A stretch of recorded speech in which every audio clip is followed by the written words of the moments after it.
Hello मेरे प्यारे students, कैसे हैं आप लोग और कैसी चल रही है आप लोग की तैयारी। आई होप कि आप सभी बहुत अच्छे होंगे और अपनी तैयारी भी बहुत ही अच्छे से कर रहे होंगे। My self Shubham Goswami. आज के इस वीडियो में मैं आपके लिए लेकर आया हूं 12th फिजिक्स के उन सभी महत्वपूर्ण बहुविकल्पीय प्रश्नों को जो आपके बोर्ड एग्जाम में लगातार आते रहते हैं और इस बार भी 99% चांस है कि ये क्वेश्चन आपके बोर्ड एग्जाम में आए। देखिए, जब हम चैप्टर्स आपको पढ़ा रहे थे तो बहुत सारे स्टूडेंट कमेंट कर रहे थे, सर इंपॉर्टेंट क्वेश्चन पर वीडियो बनाइए, इंपॉर्टेंट न्यूमेरिकल्स पर वीडियो बनाइए। ठीक है, तो मैंने आपको चैप्टर वाइज क्वेश्चन और चैप्टर वाइज न्यूमेरिकल मैंने आपको बताए।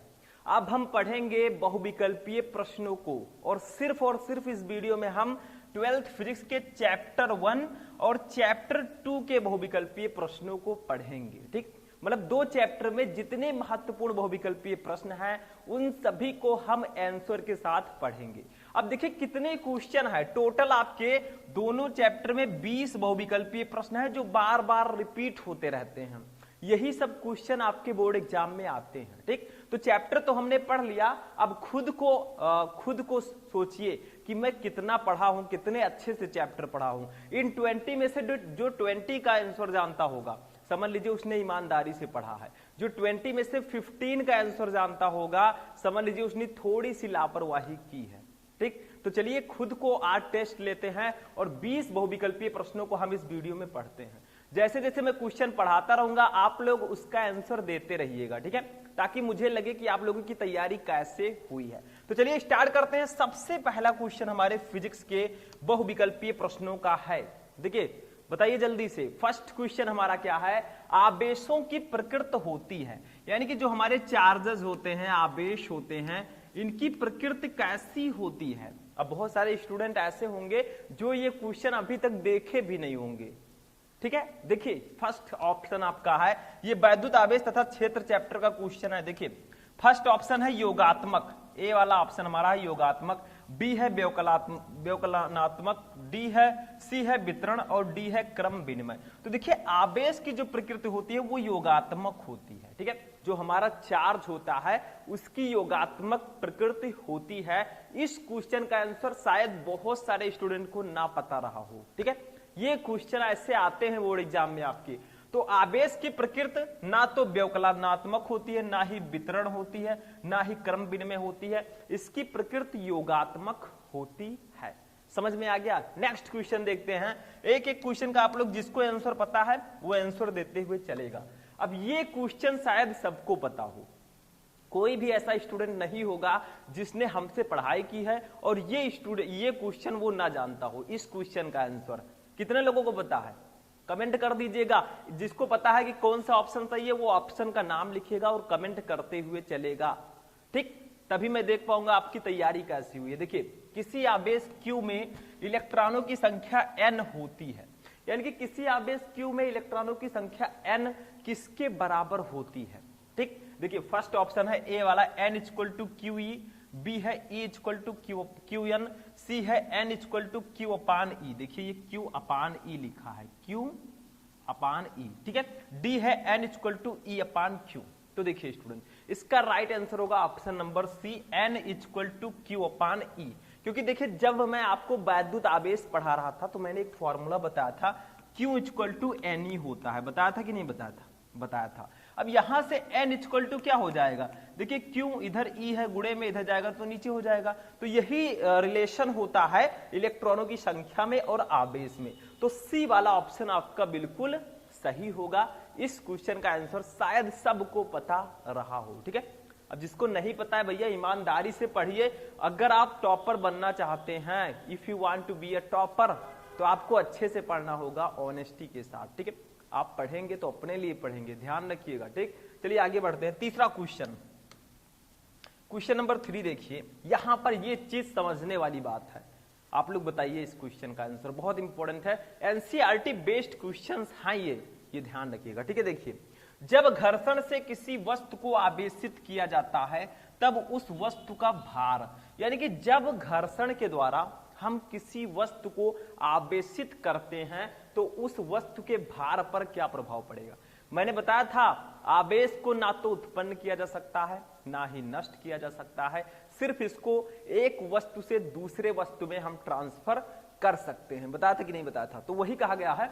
मान लीजिए जब घर्षण से किसी वस्तु को आवेशित किया जाता है तब उस वस्तु का द्रव्यमान ए है सदैव बढ़ जाता है, बी है सदैव घट जाता है, सी है थोड़ा बढ़ या घट जाता है और डी है हमारा एक जैसा बना रहता है। तो देखिए थोड़ा बढ़ भी जाता है और थोड़ा घट भी जाता है, ठीक है, क्योंकि घर्षण जब हम घर्षण के द्वारा किसी वस्तु को आवेशित करेंगे तो कुछ आवेश तो वस्तु में आएंगे और कुछ आवेश बाहर भी निकलेंगे, तो थोड़ा घट भी जाएगा थोड़ा बढ़ भी जाएगा। तो ऑप्शन नंबर सी आपका बिल्कुल सही होगा। ठीक, कितने लोगों का आंसर सही था?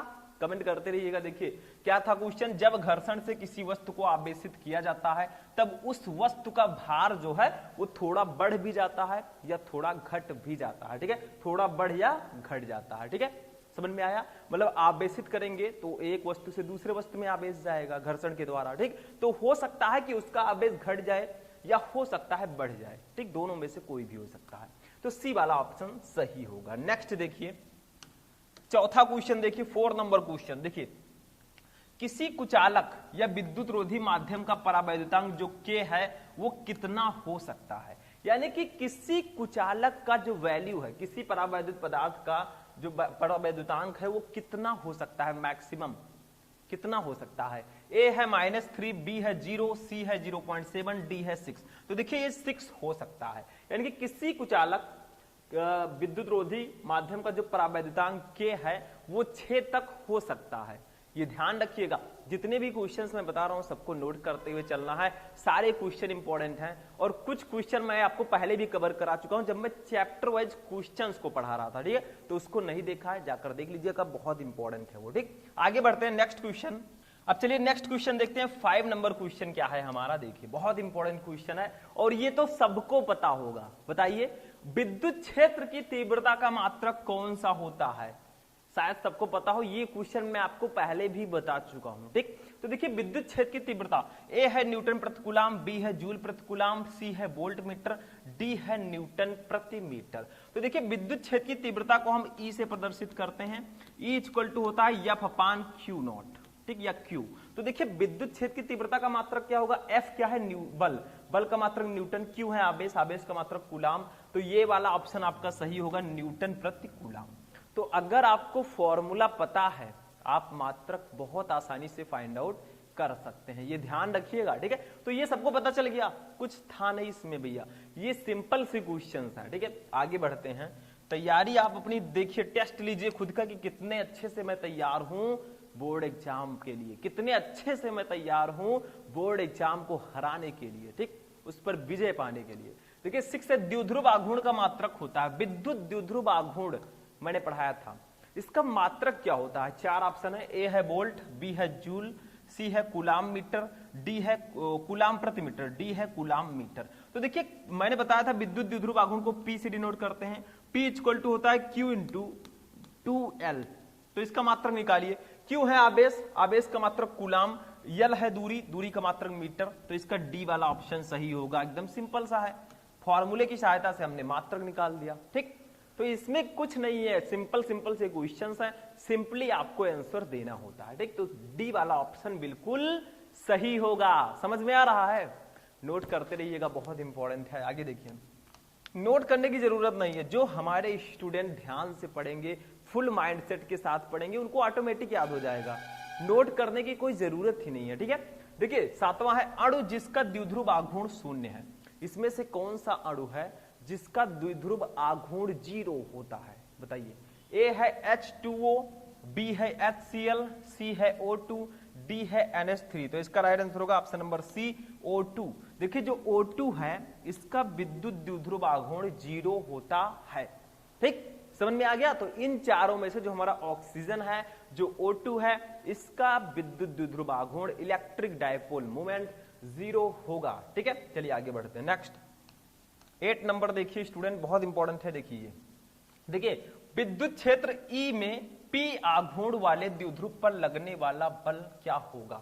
ठीक है, देखिए लगने वाला बल, देखिए बल आघूर्ण है इस प्रकार से। देखिए विद्युत क्षेत्र ई में P आघूर्ण वाले द्विध्रुव पर लगने वाला बल आघूर्ण क्या होगा? तो A है P डॉट ई, B है 0, C है P क्रॉस ई, D है P अपान ई। तो इसका होगा P क्रॉस ई, P इंटू ई। ठीक है, ये आपका C वाला ऑप्शन सही होगा, यानी कि विद्युत क्षेत्र ई में P आघूर्ण वाले द्विध्रुव पर लगने वाला जो बल आघूर्ण होगा वो P क्रॉस ई होगा। ठीक है, ये आपका सही आंसर होगा ऑप्शन नंबर सी। चलिए आगे बढ़ते हैं नेक्स्ट क्वेश्चन। देखिए ऑब्जेक्टिव में देखिए आपके टोटल 5-6 क्वेश्चन जो आएंगे वो सारे क्वेश्चन इन्हीं में से आएंगे, यानी कि आगे भी चैप्टर्स के ऑब्जेक्टिव क्वेश्चन मैं आपको बताऊंगा और पूरे चैप्टर के ऑब्जेक्टिव क्वेश्चंस भी मैं लेकर आऊंगा, टेंशन मत लीजिए। नेक्स्ट है विद्युत फ्लक्स का मात्रक क्या होता है? विद्युत फ्लक्स का मात्रक क्या होता है बताइए? बहुत सिंपल सा है। देखिए 9 नंबर है वोल्ट प्रति मीटर, ए है वोल्ट प्रति मीटर, बी है न्यूटन प्रति कूलाम, सी है न्यूटन मीटर स्क्वायर प्रति कूलाम, ठीक है, और डी है हमारा वोल्ट मीटर। तो देखिए विद्युत फ्लक्स का मात्रक जो होता है वो वोल्ट मीटर होता है, ये ध्यान रखिएगा। ठीक है, तो 9 का जो डी वाला ऑप्शन है वो बिल्कुल सही होगा। ठीक, वोल्ट मीटर। चलिए आगे बढ़ते हैं नेक्स्ट क्वेश्चन। नेक्स्ट क्वेश्चन देखिए हमारा क्या है, 10 नंबर क्वेश्चन, इसको ध्यान दीजिए।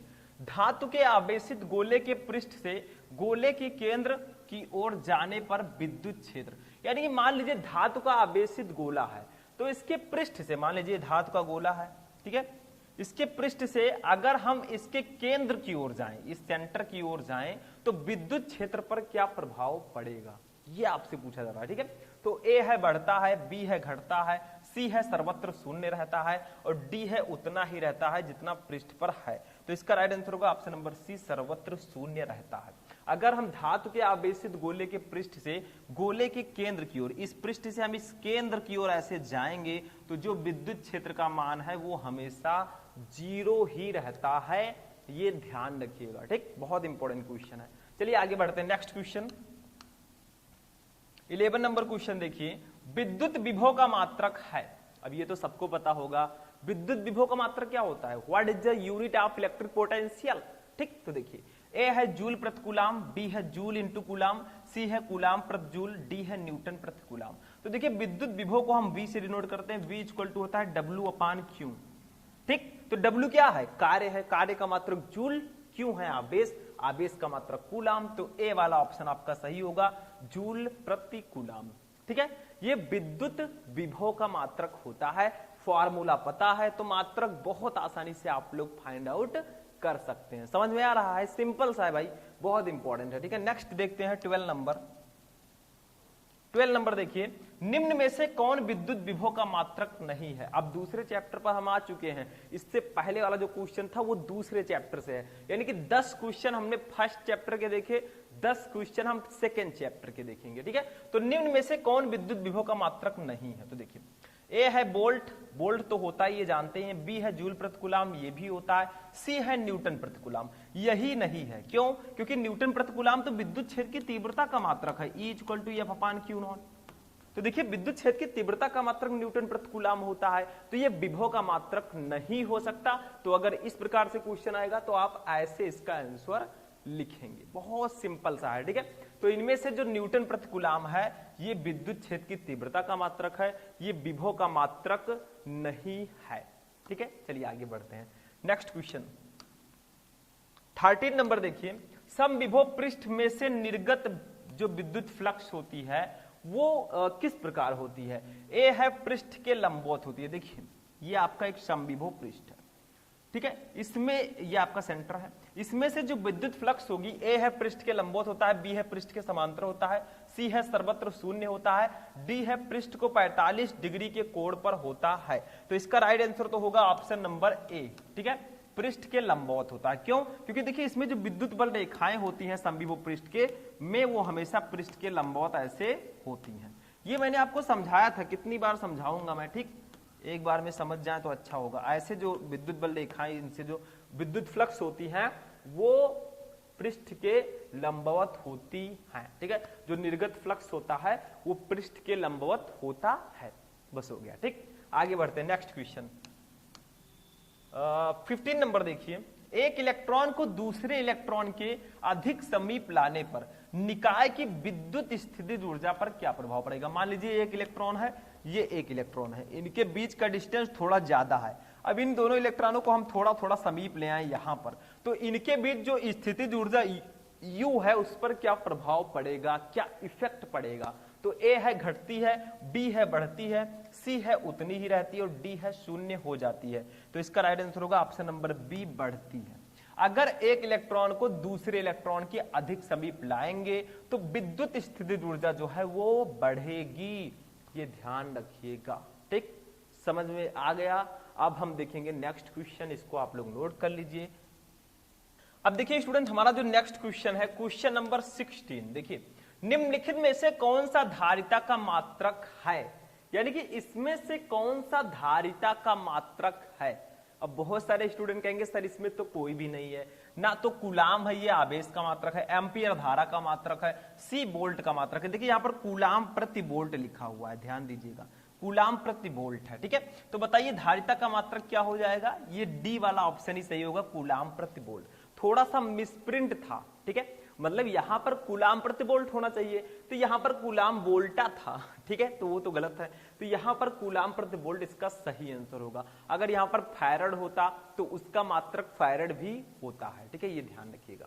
तो देखिए धारिता को हम लोग सी से डिनोट करते हैं, सी इक्वल टू होता है Q/V, होता है कि नहीं होता है, होता है। तो देखिए क्यू क्या है, आवेश, आवेश का मात्रक कूलाम, बी है विभवांतर, विभवांतर का मात्रक वोल्ट, तो कूलाम प्रति वोल्ट इसका मात्रक होगा। और अगर फैरड होता तो इसका मात्रक फैरड हम लिखते। ठीक हो गया, चलिए आगे बढ़ते हैं। Next question 7। अब देखिए स्टूडेंट, हमारा जो नेक्स्ट क्वेश्चन है 17 नंबर। देखिए, एक गोलाकार चालक की त्रिज्या 9 सेंटीमीटर है। देखिए यहां पर मीटर कर दीजिए, क्योंकि हमारा जो ऑप्शन है ये मीटर के अनुसार दिया गया है। ठीक, तो देखिए यहां पर मिसप्रिंट था। तो एक गोलाकार चालक की त्रिज्या 9 मीटर है, इसकी विद्युत धारिता क्या होगी। ठीक, अब इसको निकालना सबको पता होगा, क्योंकि मैंने 12th फिजिक्स के सेकेंड चैप्टर में एक डेरिवेशन कराया था, विलगित गोलीय चालक की धारिता। ठीक, वो डेरिवेशन अगर आप लोगों ने नहीं देखा उसको देखना चाहिए, क्योंकि उससे रिलेटेड न्यूमेरिकल्स आते हैं और यहां पर आया भी है। यही न्यूमेरिकल आपके लघुत्तरीय, अति लघुत्तरीय में भी आ सकता है। ठीक, तो देखिए एक गोलाकार चालक की त्रिज्या 9 मीटर है, इसकी विद्युत धारिता क्या होगी। 4 ऑप्शन है, डी है, ए है आपका 10 की पावर 9 फैरड, बी है 9 गुणे 10 की पावर 9 फैरड, सी है 9 गुणे 10 की पावर -9 फैरड और डी है 10 की पावर -9 फैरड। तो इसका आंसर तो आपका डी वाला ऑप्शन होगा, लेकिन कैसे होगा ये हम निकालेंगे। जरूरी है निकालना, क्योंकि सिर्फ आंसर जानने से कुछ नहीं होगा स्टूडेंट, यहां पर जानना होगा कि कैसे निकालोगे। देखिए हमें त्रिज्या दी गई है आर, जो दिया गया है ये 9 मीटर दिया गया है, 9 मीटर। ठीक है, हमें निकालना क्या है, सी निकालना है, गोलीय चालक की धारिता। तो विलगित गोलीय चालक की धारिता का एक फॉर्मूला होता है C = 4πε0 R। ये हमने सॉल्व कराया था, 4πε0 R। कहीं कहीं यहां पर A भी लिखा हुआ मिलता है। देखिए गोलीय चालक की त्रिज्या को हम A से भी कहीं कहीं डिनोट करते हैं, तो आप कंफ्यूज मत होइएगा, दोनों लिखा हुआ आपको मिल सकता है। ठीक, तो ये इतना होता है। अब देखिए यहां पर वैल्यू रख देंगे, हमारा आंसर आ जाएगा। लेकिन वैल्यू क्या रखोगे बताओ, यहां पर 4πε0 की वैल्यू कितनी होगी। देखिए 1/4πε0 की वैल्यू आपको पता है ना, कितना होता है, 9 गुणे 10 की पावर 9 होता है कि नहीं होता है, होता है। ठीक, इसके नीचे 1 मान लेते हैं। अब देखिए यहां पर अगर आपको 4πε0 की वैल्यू निकालनी है तो इसको ऊपर ले जाएंगे। ठीक, तो 4πε0 की वैल्यू निकालनी है तो यहां पर क्या होगा, यहां पर भी 1 ऊपर आ जाएगा और 9 गुणे 10 के पावर 9 जो है ये नीचे चला जाएगा। ठीक, तो 4πε0 की वैल्यू 1/9 × 10⁹ होगी और 1/4πε0 की वैल्यू 9 गुणे 10 की पावर 9 होती है। आप चाहे तो कैची गुणा करके भी करेंगे तो भी यही आपका आएगा। ठीक, तो यहां पर लिखेंगे C = देखिए 4πε0 की जगह पर हम लिखेंगे 1/9 × 10⁹। ठीक, इंटू R की जगह पर हम लिखेंगे, देखिए ऊपर दिया गया है वैल्यू 9 मीटर, कितना 9, तो 9 से 9 कैंसिल हो जाएगा, हमारा बचेगा क्या C = देखिए ध्यान दीजिएगा, ये 10 की पावर 9 है, ऊपर जाएगा 10 की पावर -9 फैरड हो जाएगा। और यही तो हमने आंसर लिखा है। देखिए हमने ऑप्शन नंबर डी सही किया, 10 की पावर -9 फैरड, तो आप ऐसे निकाल सकते हैं। यहां पर विलगित गोलीय चालक की धारिता का फॉर्मूला हमने लगाया है। ठीक, समझ में आया? चलिए इसको नोट कीजिए, डी वाला ऑप्शन आपका सही होगा। आगे बढ़ते हैं नेक्स्ट क्वेश्चन। ठीक, नेक्स्ट देखिए, नेक्स्ट क्वेश्चन हमारा अब 18 नंबर क्वेश्चन आता है, इसको ध्यान दीजिए।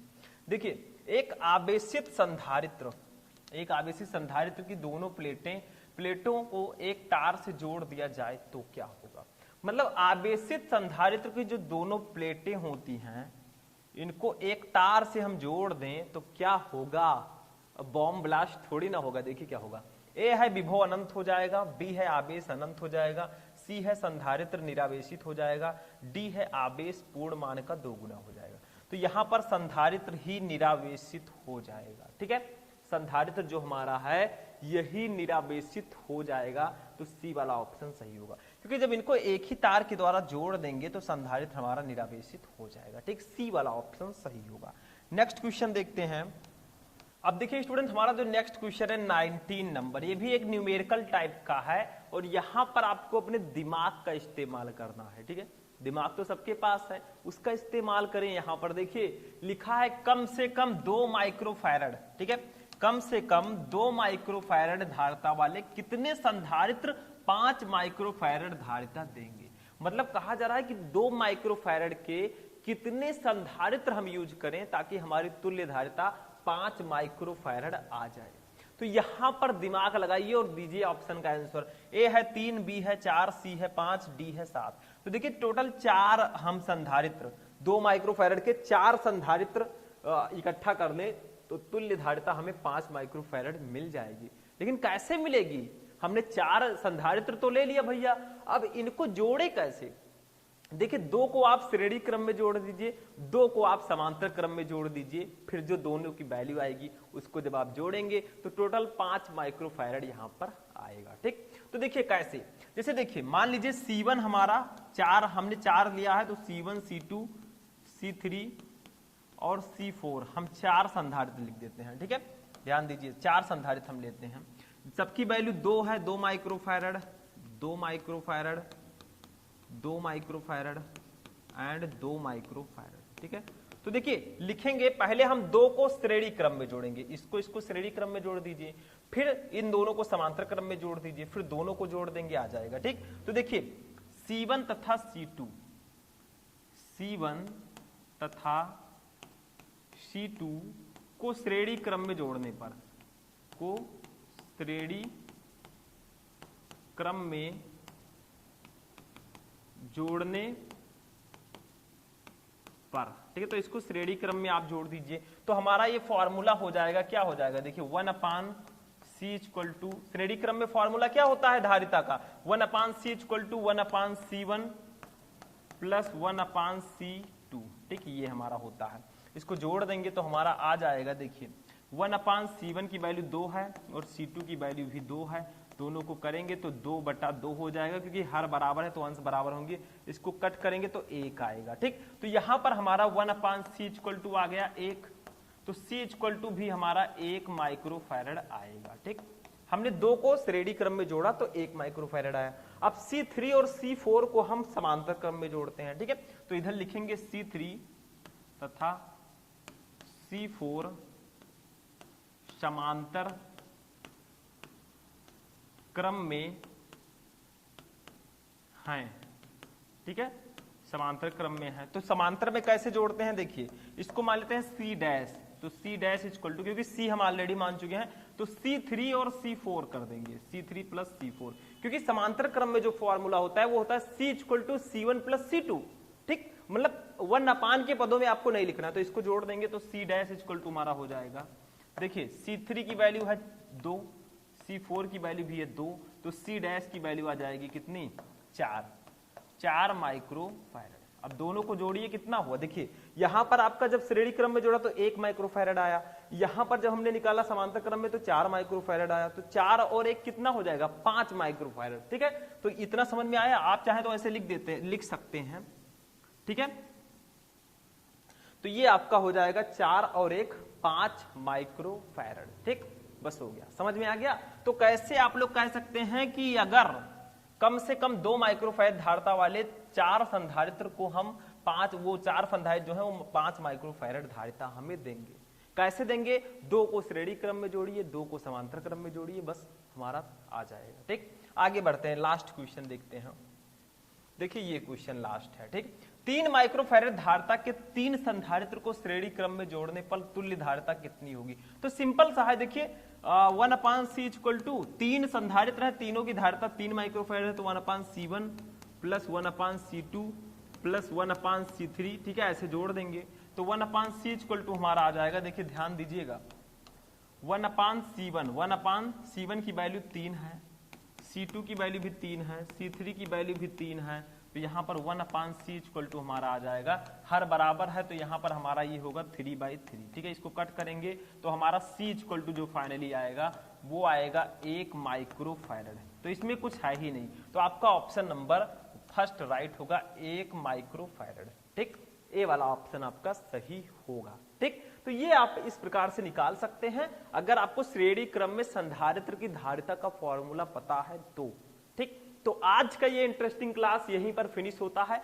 मैंने आपको टोटल 20 क्वेश्चंस बताए जो आपके बोर्ड एग्जाम की दृष्टि से बहुत ही ज्यादा इंपॉर्टेंट है, और ये जो छोटे छोटे न्यूमेरिकल्स मैंने लगवाए ये 1 नंबर वाले अति लघुत्तरीय प्रश्नों में भी आ सकते हैं। ठीक, तो ध्यान से इनको समझिएगा। तो चलिए हम मिलते हैं नेक्स्ट वीडियो में नेक्स्ट टॉपिक के साथ, तब तक के लिए जय हिंद।